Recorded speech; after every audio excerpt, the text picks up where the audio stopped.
Bismillahirrahmanirrahim. Assalamualaikum warahmatullahi wabarakatuh. Perkenalkan, nama saya Yusran Yunus. Saya di sini akan meresensi 5 jurnal. Jurnal yang pertama itu dengan judul Implementasi Kurikulum Merdeka Belajar Menggunakan Learning Management System atau LMS. Nah, artikel ini bertujuan untuk mengkaji implementasi kurikulum merdeka menggunakan Learning Management System atau LMS sebagai alat bantu dalam mencapai tujuan tersebut. Penerapan LMS atau Learning Management System dalam kurikulum merdeka sangat penting karena memberikan kemudahan dan efisiensi dalam proses pembelajaran. Dengan penggunaan LMS, sekolah dan guru dapat: satu, meningkatkan aksesibilitas pembelajaran; dua, mengukur perkembangan belajar secara real time; kemudian yang ketiga, mengoptimalkan peran guru sebagai fasilitator. Nah, namun perlu dicatat bahwa implementasi kurikulum merdeka atau LMS masih menghadapi tantangan, terutama terkait infrastruktur teknologi di berbagai sekolah. Tidak semua sekolah di Indonesia memiliki akses yang memadai terhadap teknologi yang mendukung LMS atau Learning Management System. Selain itu, literasi digital baik di kalangan guru maupun siswa peserta didik masih perlu ditingkatkan agar mereka mampu memanfaatkan learning management system secara optimal. Kemudian lanjut, jurnal yang kedua dengan judul Meningkatkan Kemudahan Pembelajaran Digital Marketing Menggunakan Mobile Learning di SMA 2 Aikmel. Penggunaan mobile learning dalam pembelajaran digital marketing terbukti lebih efektif dibanding metode pembelajaran tradisional. Nah, mobile learning menawarkan kemudahan akses, fleksibilitas, dan pendekatan yang lebih interaktif, yang pada akhirnya meningkatkan pemahaman peserta didik terhadap materi yang dipelajari. Implementasi aplikasi mobile learning di sekolah SMA 2 Aikmel dapat menjadi solusi untuk meningkatkan kualitas pembelajaran digital marketing. Namun ada beberapa kekurangannya. Yang pertama itu keterbatasan akses internet, kemudian berkurangnya interaksi dengan pengajar, ketiga pemahaman terhadap materi yang kurang, dan yang terakhir itu minimnya pengawasan dalam pembelajaran atau proses belajar mengajar. Lanjut, jurnal yang ketiga yaitu pembuatan media pembelajaran berbasis smartphone memanfaatkan aplikasi Quizlet, Quizizz, dan perangkat lunak. Yang di sini ada kegiatan in-house training terkait pembuatan media pembelajaran berbasis smartphone. Secara umum dapat dikatakan berhasil. Beberapa peserta bahkan telah mempraktekkannya di kelas masing-masing dan merasakan antusiasme siswa dalam mengikuti pembelajaran. Media pembelajaran dalam bentuk flashcard yang telah dibuat menggunakan Quizlet juga dapat digunakan guru sebagai salah satu metode dalam mereview hasil pembelajaran. Nah, namun kekurangannya di sini penggunaan Quizlet lebih terbatas pada materi yang bersifat teks. Aplikasi ini lebih cocok untuk diterapkan pada saat melakukan review materi pembelajaran atau pada saat review suatu konsep atau topik tertentu. Nah, meskipun sebenarnya dapat dimanfaatkan untuk kuis, penugasan, atau asesmen lainnya. Lanjut lagi, jurnal keempat itu dengan judul Pengembangan Aplikasi dari Pintar sebagai Media Pembelajaran Berbasis Mobile Learning pada Materi Fluida Dinamis.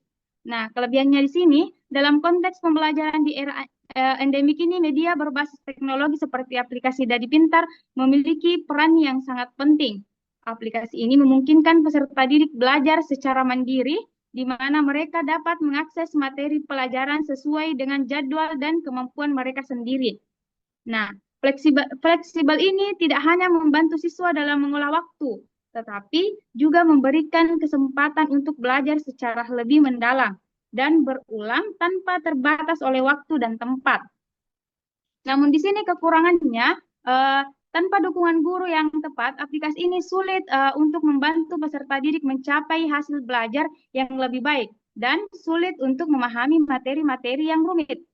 Nah, jurnal yang kelima itu atau jurnal yang terakhir dengan judul Peningkatan Motivasi Belajar Pengetahuan Peserta Didik, Penerapan Mobile Learning pada Mata Pelajaran Pendidikan Agama Islam. Nah, di sini ada 8 kelebihan yang dapat dilihat dalam peningkatan motivasi belajar dan pengetahuan peserta didik. dalam penerapan mobile learning pada mata pelajaran pendidikan agama Islam. Yang pertama itu, kegiatan belajar mengajar dapat dilaksanakan secara terstruktur tanpa batas waktu dan tempat. Kemudian, yang kedua, memberikan variasi baru pada pembelajaran langsung.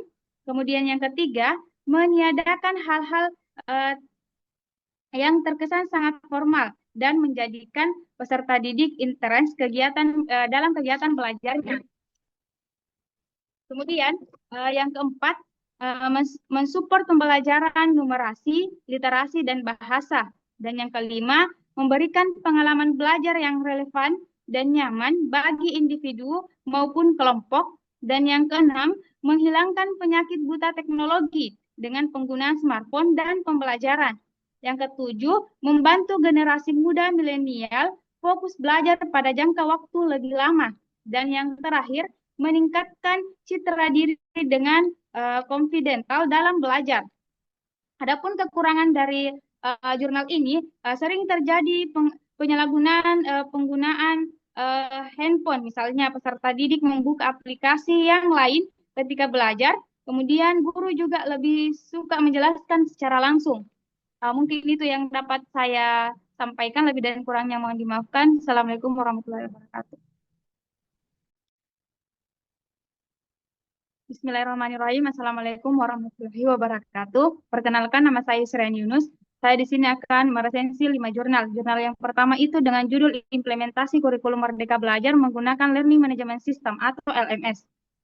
Nah, artikel ini bertujuan untuk mengkaji implementasi kurikulum merdeka menggunakan Learning Management System atau LMS sebagai alat bantu dalam mencapai tujuan tersebut.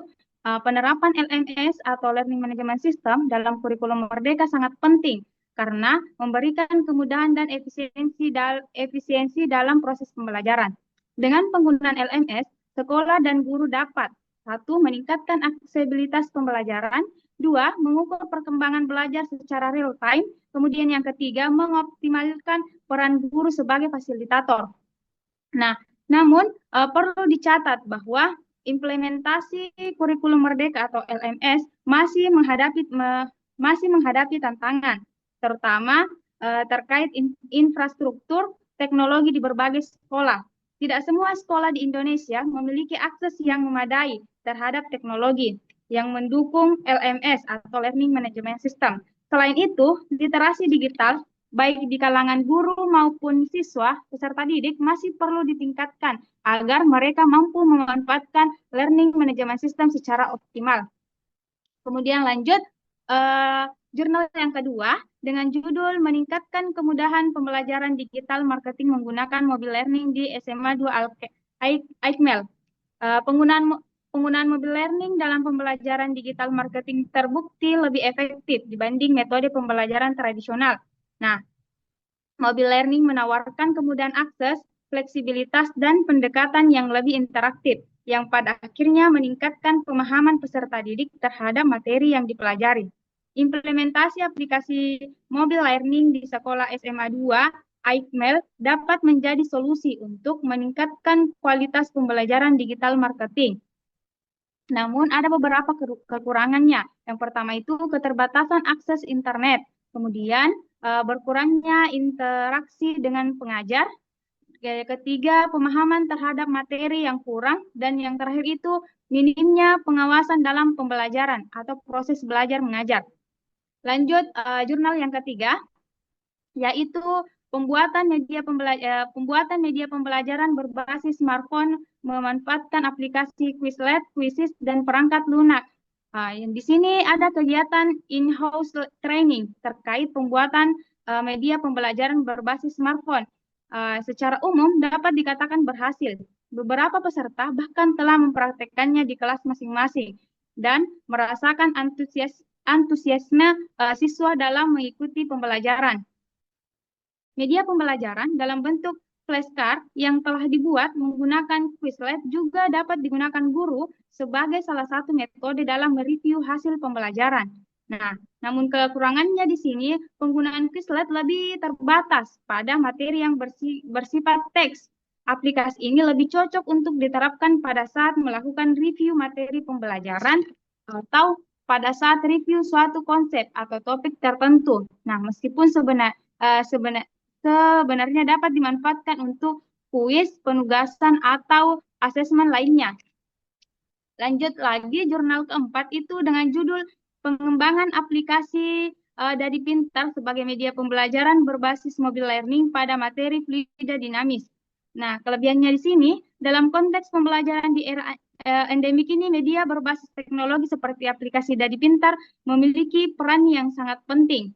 Aplikasi ini memungkinkan peserta didik belajar secara mandiri, di mana mereka dapat mengakses materi pelajaran sesuai dengan jadwal dan kemampuan mereka sendiri. Nah, fleksibel ini tidak hanya membantu siswa dalam mengolah waktu, tetapi juga memberikan kesempatan untuk belajar secara lebih mendalam dan berulang tanpa terbatas oleh waktu dan tempat. Namun di sini kekurangannya, tanpa dukungan guru yang tepat, aplikasi ini sulit untuk membantu peserta didik mencapai hasil belajar yang lebih baik dan sulit untuk memahami materi-materi yang rumit. Nah, jurnal yang kelima itu atau jurnal yang terakhir dengan judul Peningkatan Motivasi Belajar Pengetahuan Peserta Didik, Penerapan Mobile Learning pada Mata Pelajaran Pendidikan Agama Islam.